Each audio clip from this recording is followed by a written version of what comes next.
عبداللہ بن مبارک رحمتullah علیہ کے پاس ایک آدمی آیا اور آ کر کہتا ہے کہ 700 درہم میرے اوپر قرضہ ہے، اگر آپ مجھے دے دیں تو میرا قرض اتر جائے گا اور پرسکون ہو جاؤں گا۔ حضرت نے فرمایا بہت اچھا۔ کاغذ لیا اور اس کے اوپر لکھ دیا 7000 درہم اور اس کو کہا کہ یہ میرے سیکٹری کے پاس لے جاؤ اور اس سے پیسے لے لو۔ وہ بڑا خوش ہوا کہ 700 درہم مل جائیں گے۔ سیکٹری کو جا کے کہا کہ جی حضرت نے کہا ہے کہ 700 درہم کا قرضہ ہے، مجھے دے دیں۔ سیکٹری نے جب کھول کے پڑھا تو اس پر 700 کی بجائے 7000 درہم لکھا تھا۔ وہ کنفیوز ہو گیا کہ کہیں ایک زیرو زیادہ تو نہیں لگ گئی۔ وہ کہنے لگا اچھا یار، یہ تو 7000 لکھا ہوا ہے، تم تو 700 کی بات کر رہے ہو، چلو حضرت سے پوچھتا ہوں۔ وہ حضرت سے پوچھنے کے لیے آیا، حضرت آپ نے 7000 لکھا؟ فرمایا ہاں میں نے 7000 لکھا۔ اس نے کہا اچھا میں دے دیتا ہوں۔ فرمایا لاؤ چیک، میں ٹھیک لکھ دیتا ہوں۔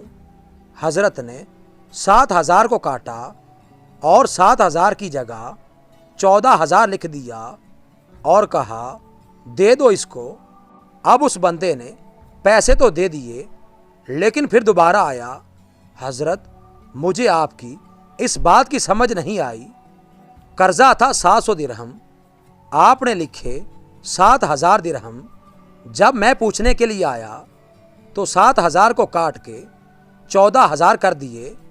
حضرت نے اس وقت یہ بات بتائی، فرمانے لگے دیکھو میں نے نبی علیہ السلام کی ایک حدیث پڑھی ہے کہ جب کوئی بندہ کسی ایمان والے کو اچانک دل کی خوشی پہنچاتا ہے، اللہ تعالیٰ اس عمل پر زندگی کے پچھلے سب گناہوں کو معاف فرما دیتے ہیں۔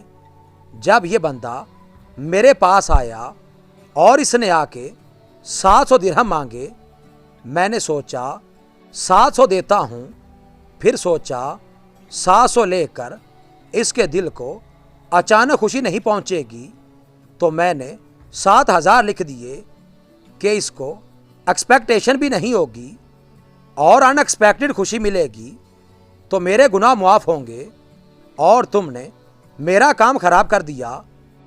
7000 کا پوچھنے آ گئے، اب 7000 بھی دے دیے جاتے تو ان ایکسپیکٹڈ خوشی اس کو نہ ہوتی، تو اب میں نے اس کو کاٹ کر 14000 کر لیے۔